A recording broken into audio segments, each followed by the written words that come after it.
Job వస్తే గుండు కొట్టిద్దాం అనుకున్నా. ఈ జాబు రావట్లేదు, నాకు ఈ తలనొప్పి పోవట్లేదు.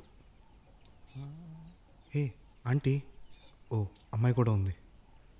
అమ్మాయి బాగుంది. ఎవరు ఉంటారబ్బా?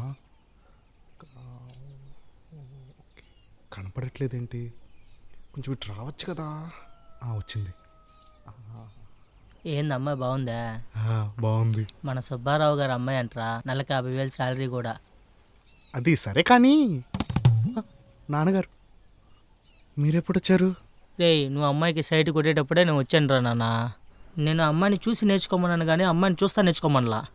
నాన్నగారు అలాగేం లేదండి. కిందకెళ్ళి చదువుకోపోరా ఇడియట్.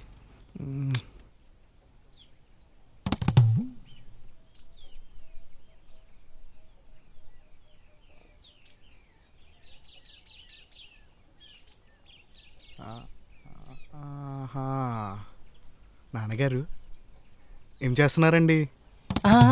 నేనేం చేయట్లేదు. మమ్మల్ని చూడొద్దు అంటాడు కానీ ఈయన మాత్రం ఆంటీని చూస్తాడు.